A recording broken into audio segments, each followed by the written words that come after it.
Ethan stood outside Mr. Lennox's office, the smooth surface of the glass wall reflecting the tension etched on his face.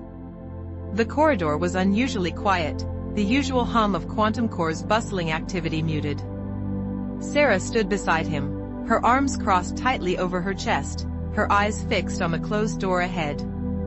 They exchanged a brief glance, an unspoken understanding passing between them. Both knew that whatever awaited them inside could change everything. "Ready?" Sarah asked softly, her voice barely above a whisper. Ethan nodded, taking a deep breath. "As I'll ever be." The door slid open with a quiet hiss as they stepped inside. Mr. William Lennox's office was spacious yet modest, lined with floor-to-ceiling windows that offered a panoramic view of the city skyline. The late afternoon sun cast long shadows across the room, illuminating the subtle tension that hung in the air. Mr. Lennox stood by the window, his hands clasped behind his back. His usually warm demeanor was overshadowed by a furrowed brow and a tightness around his eyes. Beside him stood Dr. Alan Mitchell, the lead engineer on Ethan and Sarah's team, a meticulous man known for his attention to detail. His expression was grim, a thick folder clutched tightly in his hands. "Thank you for coming on such short notice," Mr. Lennox began, turning to face them. His gaze lingered on Ethan for a moment before shifting to Sarah. "Please, have a seat." They settled into the chairs opposite his desk, the leather creaking softly beneath them. Dr. Mitchell remained standing, his posture rigid. "I wanted to discuss the findings from the investigation into the lab explosion," Mr. Lennox continued, his voice measured. Dr. Mitchell has completed his analysis. Ethan felt a knot tighten in his stomach. He had been dreading this moment, uncertain of what the investigation might reveal, not just about the explosion, but about him. Dr. Mitchell cleared his throat, adjusting his glasses as he opened the folder. "We've conducted a thorough examination of the site, reviewed the sensor data, and analyzed the materials involved. What we've found is concerning." He pulled out several documents, spreading them across the desk. Schematics, graphs, and pages of technical data fanned out like a deck of cards. "Initially, we considered the possibility of equipment failure," Dr. Mitchell continued. "But all machinery was operating within normal parameters before the incident. There were no signs of mechanical malfunction." Sarah leaned forward, her eyes scanning the documents. "What about the quantum core itself? Could it have destabilized due to an unforeseen reaction?" Dr. Mitchell shook his head. The quantum core was functioning correctly. The containment fields were stable, and the energy levels were within expected ranges. Ethan exchanged a puzzled glance with Sarah. "Then what caused the explosion?" Dr. Mitchell hesitated, his gaze shifting to Mr. Lennox before returning to Ethan and Sarah.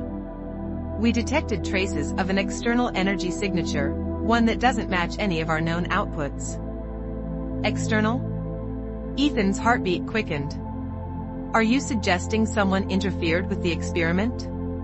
Mr. Lennox's expression hardened. "That's exactly what we're suggesting." He tapped a button on his desk, and a holographic display flickered to life above the table, projecting a three-dimensional model of the lab. Points of light indicated the positions of various sensors and equipment. At precisely 10:42 a.m. moments before the explosion, our sensors picked up a surge of energy entering the lab from an unidentified source, Dr. Mitchell explained, highlighting a section of the hologram. "This energy spike originated from outside our facility." Sarah's eyes widened. "Are you saying we were sabotaged?" Mr. Lennox nodded grimly. "It appears that way. We believe someone deliberately caused the explosion." Ethan felt a chill run down his spine. "But how?" "Our labs are secured against external interference. QuantumCore has some of the most advanced security protocols in the industry." "That's what makes this so troubling," Dr. Mitchell replied. "Whoever did this had access to technology that rivals, or perhaps even surpasses, our own." A heavy silence settled over the room as they absorbed the implications. "Have we informed the authorities?" Sarah asked cautiously. Mr. Lennox shook his head. "Not yet. Given the sensitive nature of our work, I wanted to handle this internally first. We need to understand who is behind this and why before we involve external agencies." Ethan's mind raced. The general. Could he be involved? The thought of his cold gaze and probing questions sent a wave of unease through him. But he couldn't voice his suspicions, not without revealing more than he was willing to share. "Do we have any leads?" Ethan asked, striving to keep his voice steady. Dr. Mitchell hesitated. "There is one more thing." He pressed another button, and the hologram zoomed in on a fragment of metal recovered from the blast site. "This shard was embedded in one of the lab support beams," he explained. "It's composed of an alloy we don't recognize, extremely durable, with properties that suggest advanced manufacturing techniques beyond current capabilities." Sarah leaned closer, examining the rotating image. Could it be from a drone or some kind of delivery system? Dr. Mitchell shook his head. "It's possible, but there's more. Embedded within the alloy is a microchip, encrypted and shielded against standard scanning methods. We managed to bypass some of the encryption, and we found a partial insignia." He brought up an enlarged image of the microchip. Faintly etched into its surface was a symbol, a stylized letter E intertwined with a geometric pattern. "Echelon Dynamics," Ethan whispered, recognizing the logo immediately. Mr. Lennox's eyes narrowed. "You know it?" Ethan nodded slowly. "They're one of our main competitors in quantum technology and defense contracts. They've been aggressively expanding into areas that overlap with our research." Sarah exchanged a concerned glance with Ethan. "But would they go so far as to sabotage us?" "It's not unprecedented for corporations to engage in industrial espionage, Dr. Mitchell remarked. "But this level of sabotage, risking lives, it's a significant escalation." Mr. Lennox folded his arms, his expression troubled. "I've had dealings with Echelon Dynamics in the past. Their CEO, Leonard Marshall, has always been ambitious.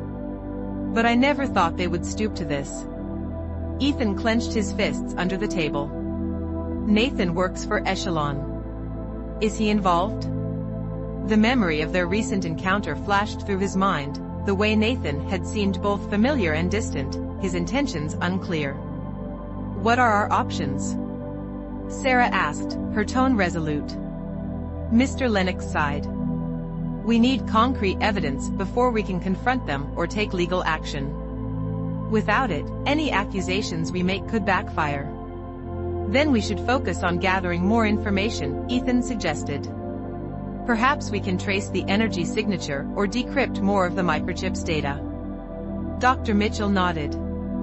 "I've already assigned a team to work on the decryption. However, I must caution that whoever designed this encryption is highly skilled.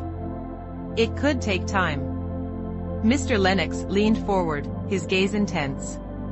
"In the meantime, I want both of you to be extra cautious. If Echelon Dynamics is willing to sabotage our lab, they might target our personnel next." Sarah straightened.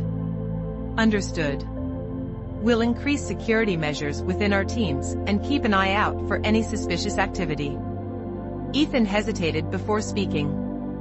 "Mr. Lennox, do you think it's wise to keep this information contained? If our people are in danger, shouldn't we alert them?" Mr. Lennox considered this.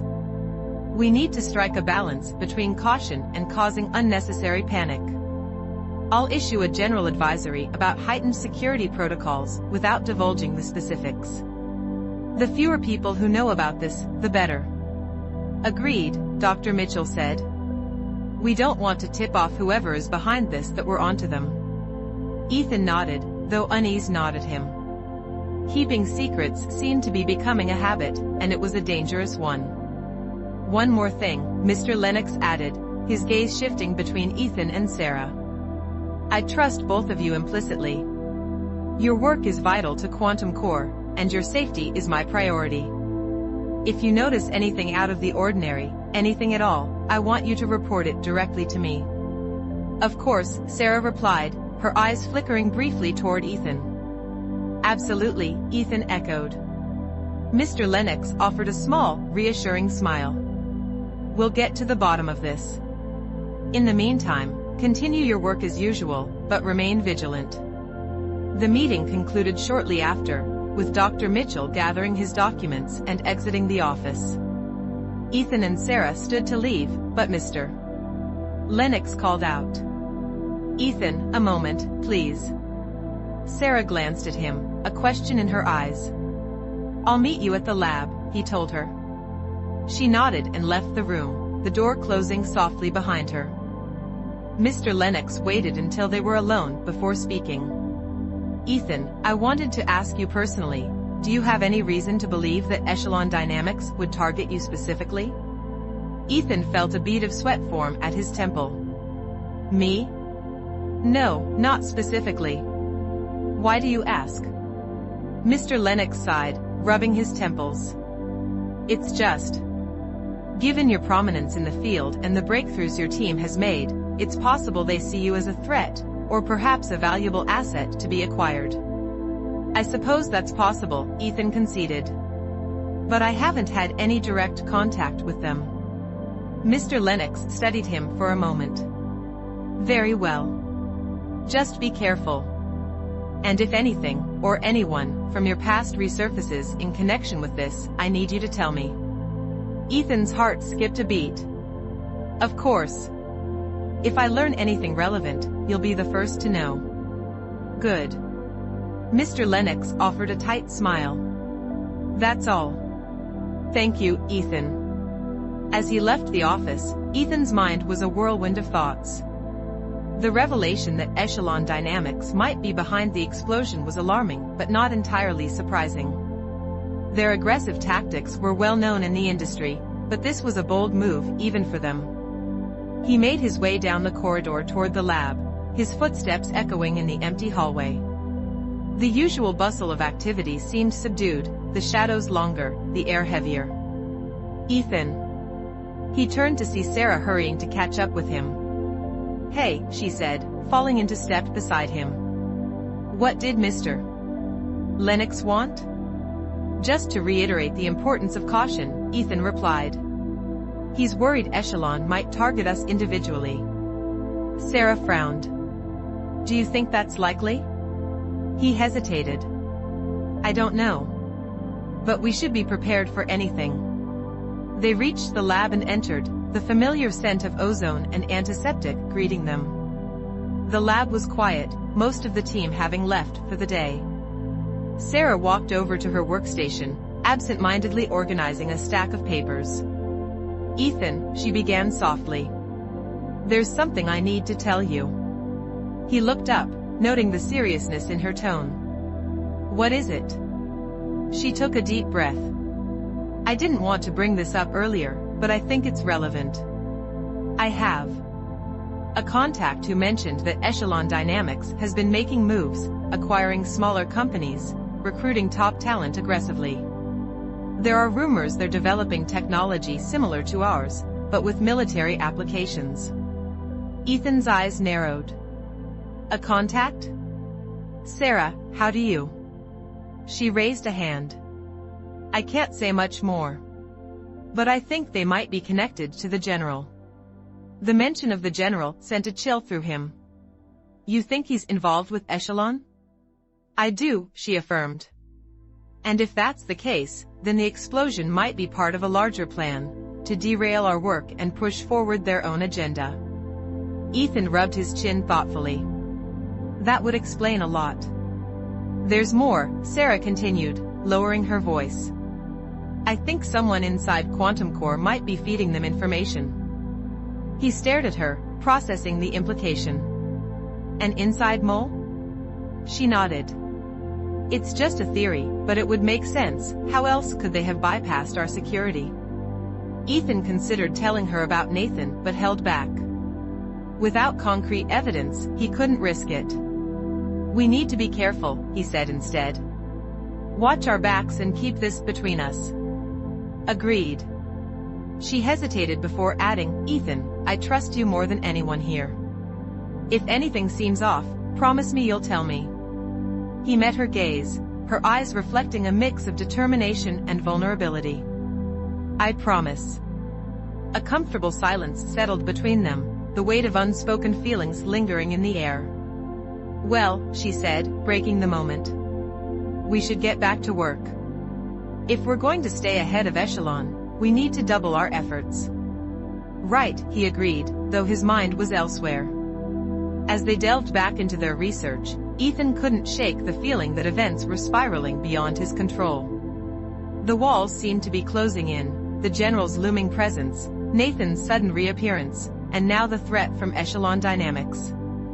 Hours passed as they immersed themselves in their work, the lab bathed in the glow of monitors and the soft hum of equipment. Outside, the sun dipped below the horizon, casting the city in shades of twilight. Eventually, Sarah stretched and let out a weary sigh. I think that's enough for tonight. Ethan glanced at the clock. It's later than I thought. Let me walk you out, she offered.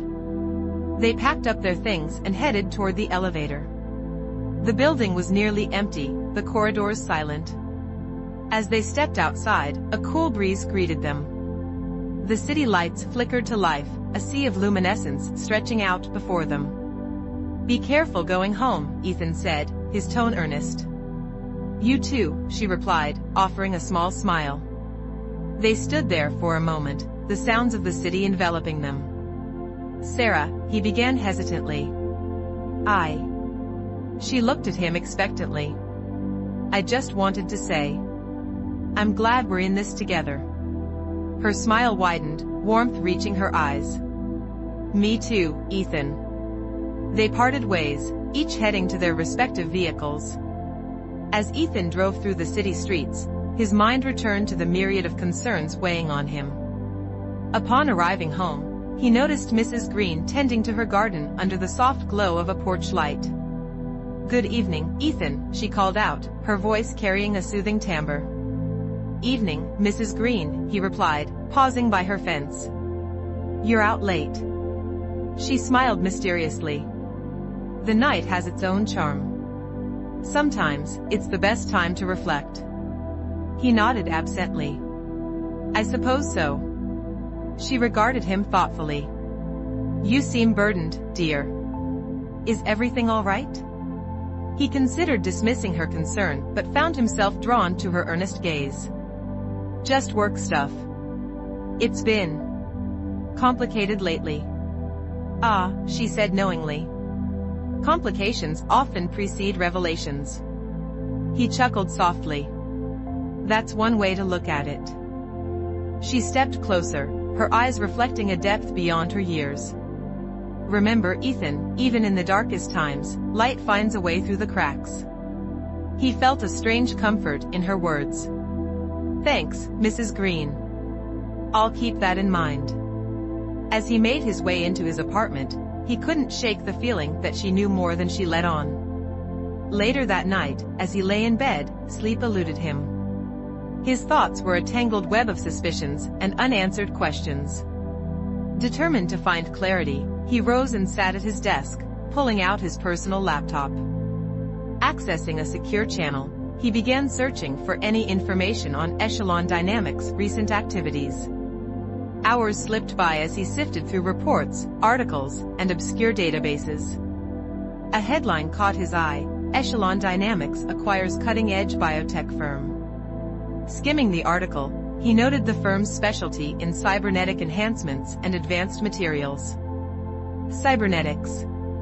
His mind flashed to Nathan's mention of working for Echelon. Could they have augmented him? The implications were unsettling. A notification pinged on his screen, a message from an anonymous sender. Be careful who you trust. They're closer than you think. Ethan's pulse quickened. He tried tracing the message but hit a dead end.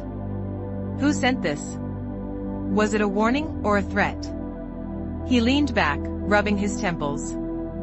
The pieces of the puzzle were scattered, but the picture they formed was becoming increasingly ominous.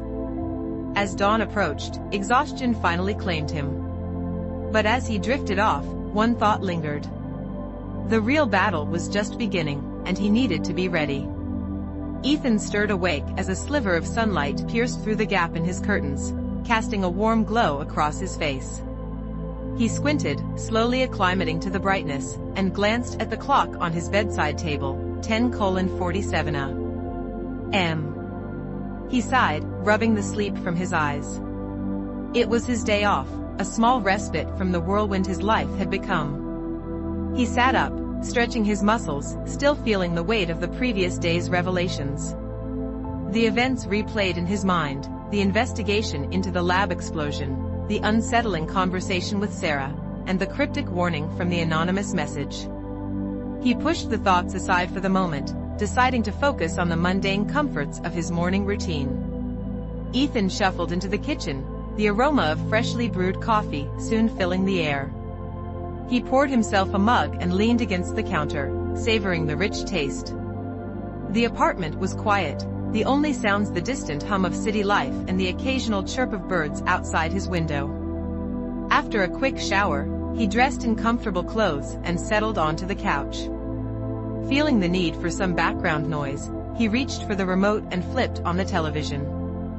The screen flickered to life, displaying a news anchor seated behind a sleek desk, her expression a blend of professionalism and excitement. And in other news, she began, a remarkable story is unfolding right here in our city. Ethan took a sip of his coffee, his attention drawn to the screen as footage began to play. Grainy cell phone videos showed a chaotic scene near a high-rise building, the very one where he had saved Sarah. His heart skipped a beat. Yesterday morning, the anchor continued, bystanders witnessed what can only be described as a miraculous rescue. A woman, identified as Sarah Hale, was seen hanging from the edge of the Westbrook Tower, seemingly moments away from a fatal fall. Ethan watched, transfixed, as the video showed a figure clad in a sleek, otherworldly suit descending from the sky, a luminous aura surrounding him. The suit was unlike anything seen before, a quantum-like armor that shimmered with iridescent hues, ethereal wings of light extending from his back, and his face fully concealed behind a smooth, reflective visor. The mysterious individual, now being referred to as the Quantum Guardian, appeared to defy the laws of physics, the anchor went on. Eyewitnesses captured this extraordinary figure flying without any visible means of support and rescuing Ms. Hale in the nick of time. The footage replayed the moment he had caught Sarah, lifting her effortlessly before ascending into the sky. Ethan felt a mix of pride and anxiety. Even with his identity concealed by the suit that had manifested instinctively, he hadn't anticipated the extent of public exposure his actions would generate. An anonymous source provided the name Quantum Guardian late last night, the anchor continued. While we haven't been able to verify the origin of this information, the name has quickly gained traction across social media and news outlets. Ethan furrowed his brow. Who could have supplied that name? He certainly hadn't told anyone, and as far as he knew, only Mrs. Green was aware of his abilities. The broadcast shifted to interviews with witnesses from the scene. It was unbelievable, a middle-aged man exclaimed, his eyes wide with excitement. One moment she was falling, and the next, this guy just swoops in out of nowhere. His suit, it was like something out of a sci-fi movie. A teenage girl held up her phone, replaying the video she had captured. Look at this. The wings, the way he moved, it was like an angel made of light. Who is this Quantum Guardian? Another witness, an elderly woman, clasped her hands together.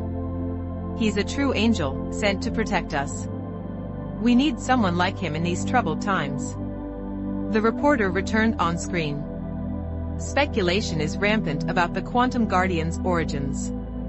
Some believe he's a technological marvel, others think he's something more, perhaps even supernatural.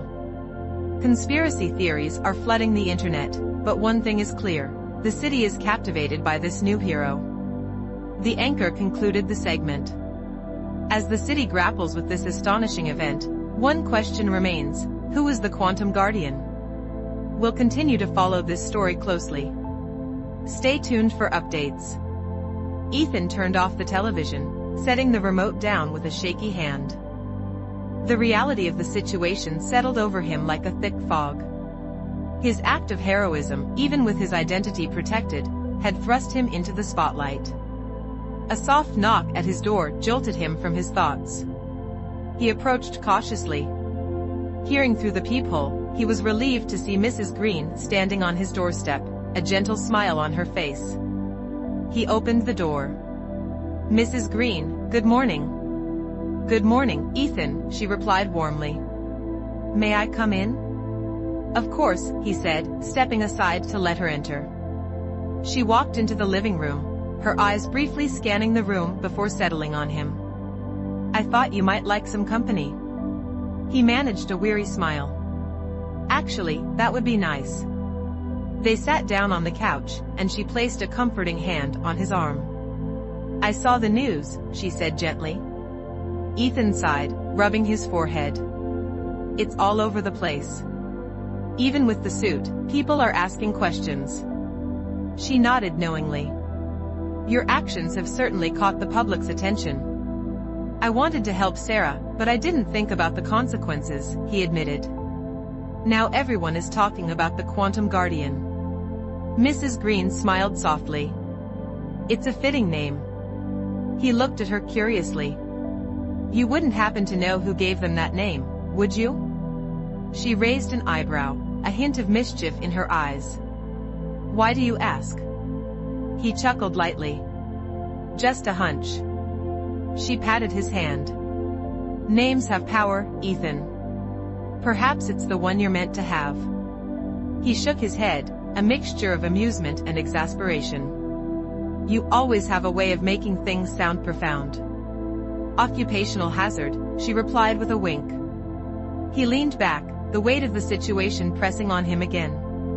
"I thought by keeping my identity hidden with the suit, I could avoid all this attention. But now it seems like it's only drawn more curiosity." "Anonymity can be both a shield and a spotlight," she agreed. "People are fascinated by the extraordinary, especially when it's cloaked in mystery." "I just don't know how to handle it," he confessed. "The authorities want me to come forward.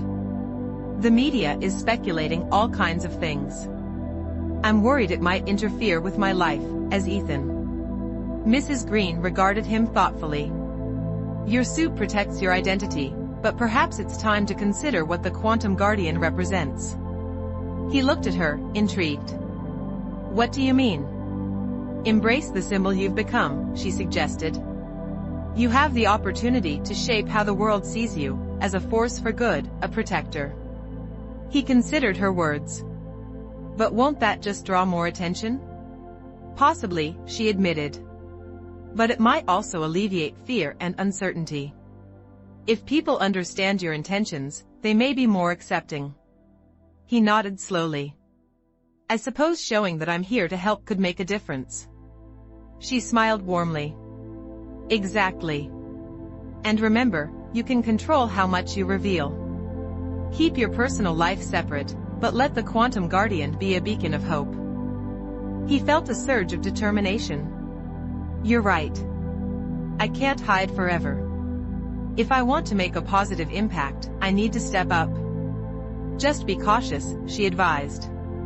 "There are those who might seek to exploit or harm you." He met her gaze. "Like the ones behind the explosion?" She nodded gravely. "Yes. They may see you as a threat." "I'll be careful," he assured her. "And thank you for everything." She stood up, smoothing out her skirt. "I'm always here for you, Ethan. Don't hesitate to reach out." He walked her to the door. "I appreciate that more than you know."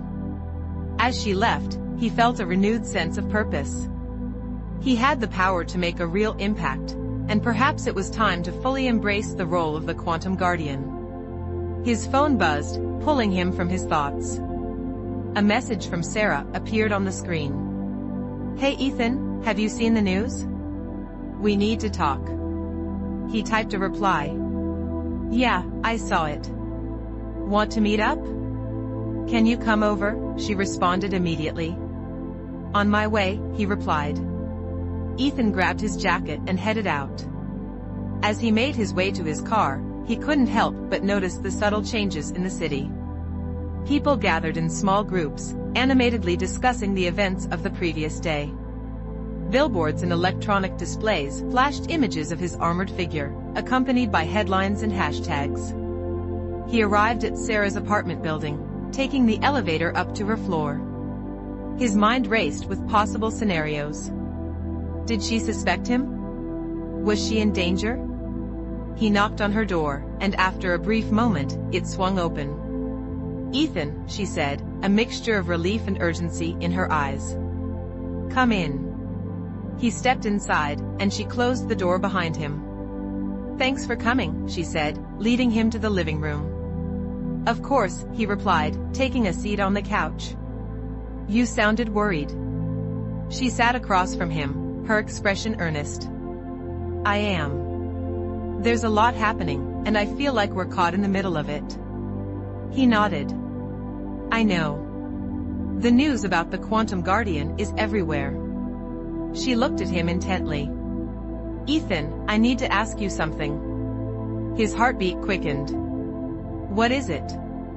Do you think the explosion at the lab and this Quantum Guardian showing up are connected?" she asked. He considered his response carefully. "What makes you think that?" She sighed, leaning forward. "I've been analyzing the energy readings from the explosion and comparing them to the residual energy from the rescue scene. There are similarities, quantum signatures that are nearly identical." Ethan felt a knot form in his stomach. "You've been studying the energy signatures?" She nodded. "Yes. I set up some equipment after the explosion, just in case. And now, with the Quantum Guardian appearing, I can't shake the feeling that it's all linked." He took a deep breath. "That's concerning. But what are you suggesting?" She hesitated before speaking. "I think the Quantum Guardian might have been affected by the same event that caused the explosion. Maybe he's someone who was caught in it, someone who gained abilities." He swallowed hard. "That's a big leap." "I know," she admitted. "But it's the only theory that fits the data. And Ethan, I think he might be able to help us." He avoided her gaze. "Help us how?" "By finding out who sabotaged the lab," she said earnestly. "If he was affected by the explosion, he might have insight into what happened. Maybe he even knows who's behind it." Ethan struggled to keep his composure. "Assuming we could even find him." She gave him a hopeful look. "I was thinking, maybe we could set up a way to contact him. A signal or message that only he would understand." He raised an eyebrow. "Like what?" She stood up and began pacing. "We could use the quantum frequencies he operates on. Send out a coded transmission that he could detect." "That's a lot of speculation," he pointed out. "What if it doesn't work? Or worse, what if it attracts unwanted attention?" She stopped and looked at him. "I have to try, Ethan. Whoever attacked the lab is still out there, and they might strike again. We can't just sit back and do nothing." He sighed. "I get that, but we need to be careful. We don't know what we're dealing with." She sat back down, her shoulders slumping slightly. "You're right. I just feel so helpless." He reached out and took her hand. "You're not alone in this. We'll figure it out together."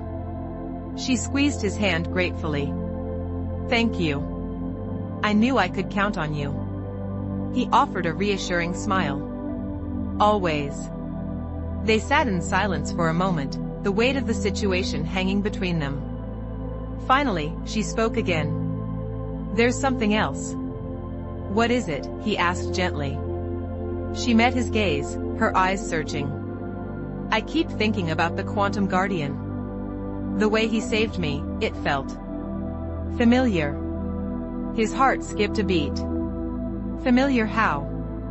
"I don't know," she admitted. just a sense that I've been close to him before. It's probably nothing. He forced a casual tone. Maybe it's because he saved your life. Traumatic experiences can create strong impressions. Maybe, she said thoughtfully. But if there's a chance he can help us, I have to try to reach him. He nodded slowly. I understand.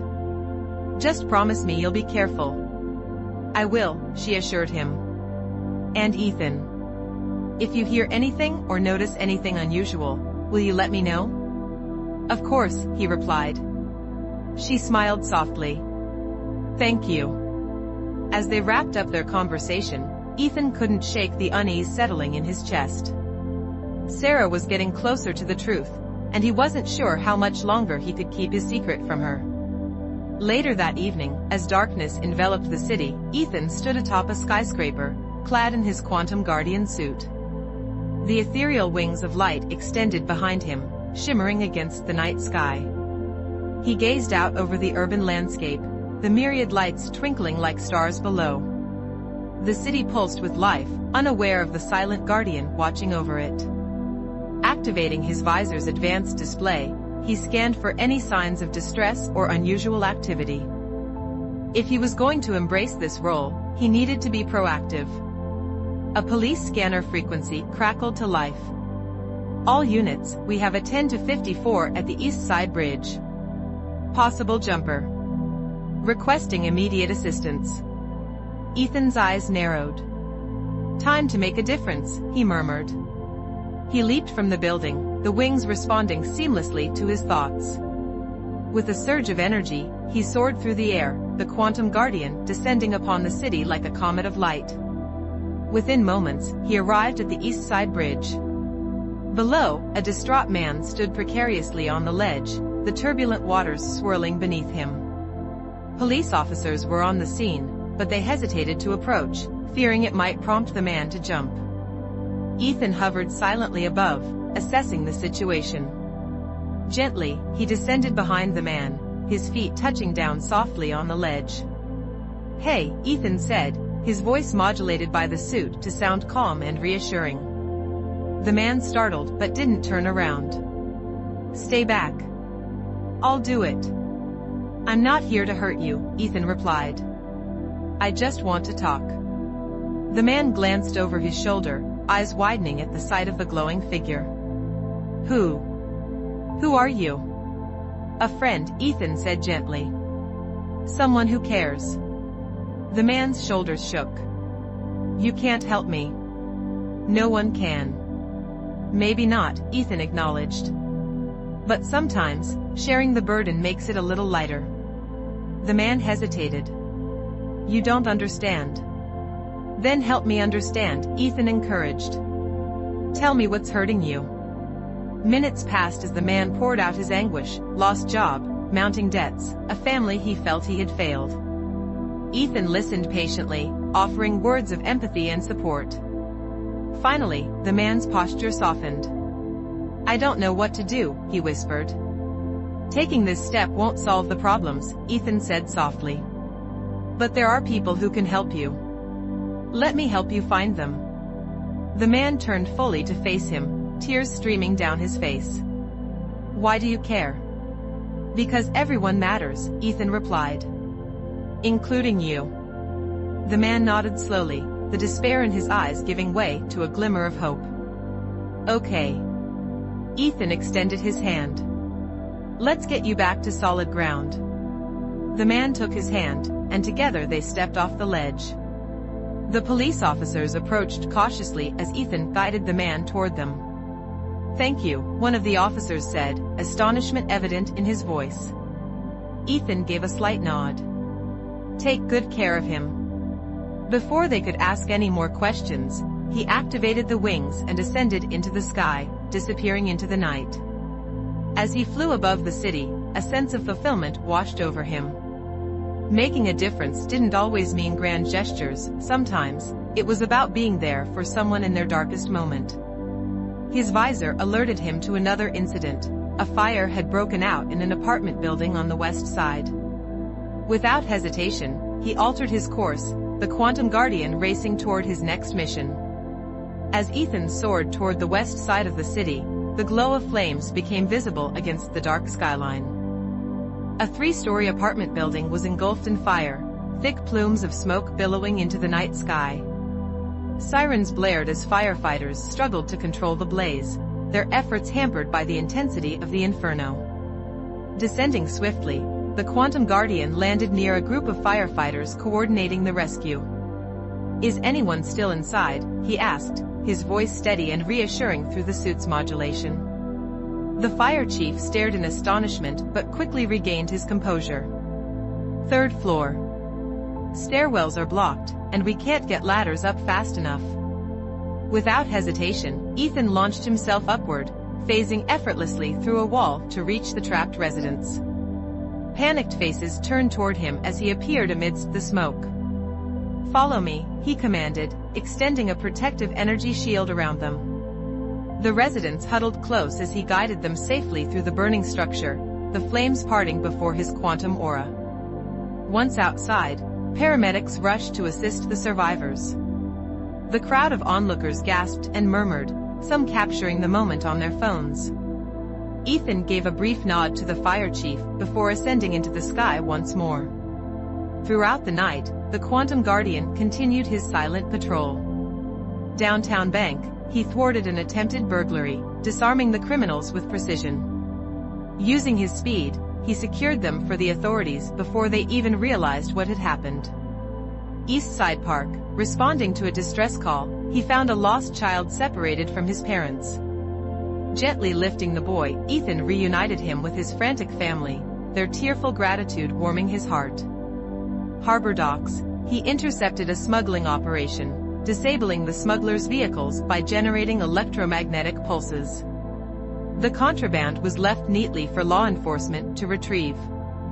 Old Town Bridge, he repaired structural damage caused by years of neglect, preventing a potential collapse that could have led to tragedy during the morning commute. City Hospital rooftop, sensing distress within, he visited the pediatric wing, where he used his healing abilities to ease the suffering of critically ill children. Though unable to cure them entirely, he provided relief and comfort, leaving behind an atmosphere of hope. As the first light of dawn began to creep over the horizon, Ethan found a quiet rooftop to rest for a moment. The city below was slowly waking, unaware of the guardian who watched over them through the night. He felt a deep sense of fulfillment, yet he knew his journey was just beginning. The soft glow of morning filtered through the curtains as Ethan stirred awake. The events of the previous night lingered in his mind, the lives saved, the silent acknowledgments, the weight of his newfound role as the Quantum Guardian. He stretched and sat up, the faint aroma of coffee beckoning him from the kitchen. Rubbing the sleep from his eyes, he made his way to the coffee maker, grateful for the automatic timer that had it ready for him each morning. He poured a steaming mug and took a moment to savor the rich scent before taking his first sip. Mug in hand, Ethan settled onto the couch and reached for the remote. He flipped on the television, the screen illuminating the room with vibrant colors. The morning news was already underway. And in our top story today, the anchor announced, her expression a mix of awe and intrigue, the city awakens to accounts of extraordinary heroism attributed to the mysterious figure known only as the Quantum Guardian. Ethan's grip tightened slightly around his mug. He leaned forward, his attention fully captured. Reports have been flooding in since last night, the anchor continued, detailing a series of remarkable incidents across the city. Our field reporters have gathered eyewitness accounts and exclusive footage of this enigmatic hero in action. The screen shifted to a montage of clips. At the apartment fire. Grainy cell phone video showed flames engulfing the apartment building, thick smoke obscuring the night sky. Panicked voices narrated the scene. It was chaos, a young woman recounted, her face smudged with soot. We were trapped on the 3rd floor, and the firefighters couldn't reach us in time. The video zoomed in on a luminous figure descending from above, ethereal wings of light cutting through the smoke. Then he appeared, the woman continued, eyes wide with emotion. He walked through the wall like it wasn't even there. He shielded us from the fire and led us out safely. It was like something out of a dream. A firefighter, his helmet tucked under his arm, spoke to the camera. In all my years, I've never seen anything like it. Whoever, or whatever, he is, he saved lives last night. No question about it. At the downtown bank, security camera footage displayed a group of masked burglars inside the dimly lit bank. Suddenly, a flash of light streaked across the screen. In the blink of an eye, the criminals were disarmed and bound, their weapons neatly stacked in a pile. A police officer provided commentary. We responded to the silent alarm, but by the time we arrived, it was all over. The perps were restrained, and there was this strange energy residue in the air. Looks like we have someone looking out for us. At East Side Park, a tearful mother clutched her child tightly. He wandered off, and I couldn't find him anywhere. I was terrified. A bystander's video showed the Quantum Guardian gently descending with the lost boy in his arms, reuniting him with his mother. I don't know how to thank him, she said, her voice quavering.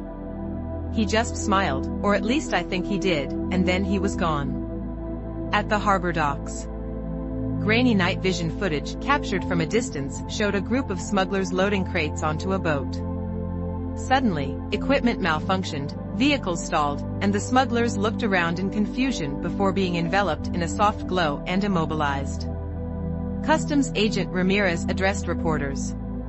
We received an anonymous tip about illegal activities at the docks. When we arrived, the suspects were already subdued, and the contraband was left for us to seize. It's as if someone did our job for us. At the Old Town Bridge, an engineer stood beneath the massive structure, pointing to freshly mended supports. This bridge was scheduled for repairs next month, but last night, something, or someone, reinforced the compromised areas with materials we can't even identify yet. It's like advanced nano-engineering. Frankly, it's beyond our current capabilities. At City Hospital, inside the pediatric wing, nurses and doctors spoke in hushed tones. Several of our patients experienced sudden improvements, Dr. Langford explained, reviewing charts. Symptoms eased, vitals stabilized. The children described a glowing figure who brought them comfort. While medically unexplainable, we can't deny the positive effects. A clip showed a young girl drawing a picture with crayons, a figure with wings of light hovering over her bed. Back to the news studio. The anchor reappeared, her expression one of fascinated disbelief. Joining us now is Dr. Emily Carter, a renowned sociologist, to discuss the impact of the Quantum Guardian's actions on our city. Dr. Carter smiled thoughtfully. What we're witnessing is unprecedented.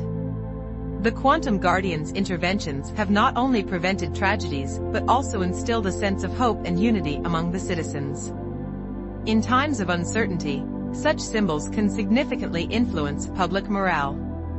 Do you believe he poses any threat? The anchor asked. Based on the reports, his actions have been solely benevolent, Dr. Carter replied. However, the unknown always carries an element of fear. It's important for authorities to establish communication, not out of suspicion, but to foster cooperation. The anchor turned to the camera. Police Chief Anderson has issued a statement urging the Quantum Guardian to come forward voluntarily.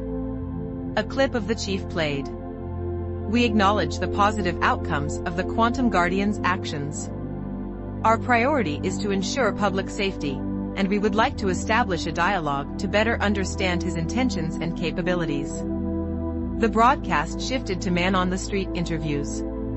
I think he's amazing, a teenager exclaimed. We finally have a real-life superhero.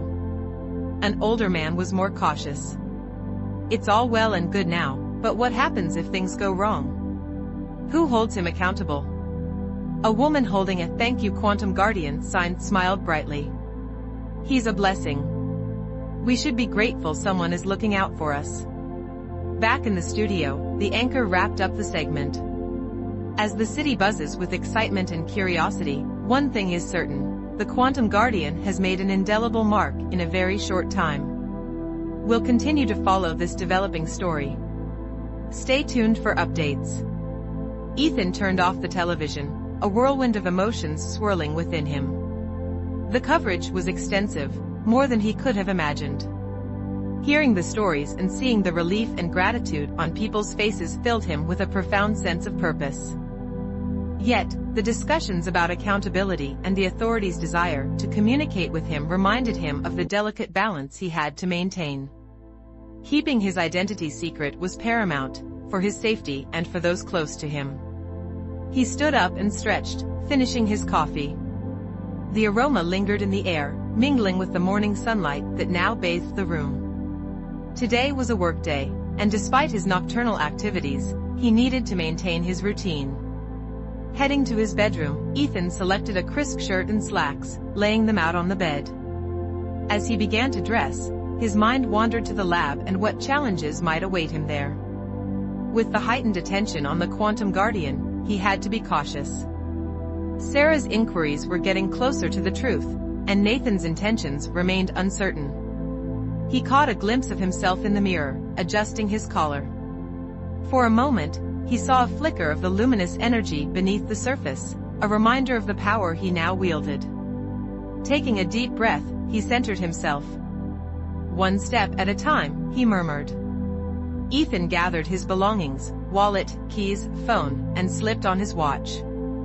Before leaving, he double-checked that his Quantum Guardian suit could be summoned at a moment's notice, feeling the reassuring hum of energy respond to his thoughts. Ready to face the day, he stepped out of his apartment, locking the door behind him. The hallway was quiet, but as he descended the stairs, he could hear distant conversations from neighboring units, people discussing the news, speculating about the city's new protector. Exiting the building, he squinted against the bright sunlight. The city felt different, charged with an undercurrent of excitement and possibility. As he walked toward his car, he noticed posters and flyers featuring artist renditions of the Quantum Guardian plastered on bulletin boards and street lamps. He paused to look at one, a surprisingly accurate depiction of his suited form, wings of light extended majestically. Someone had scrawled "Our Guardian Angel" at the bottom. A small smile tugged at the corner of his mouth. The responsibility was immense, but so was the potential for good. Ethan resumed his walk, determined to navigate both his lives with care and conviction. He had a role to play at QuantumCore Technologies, and the day's challenges awaited.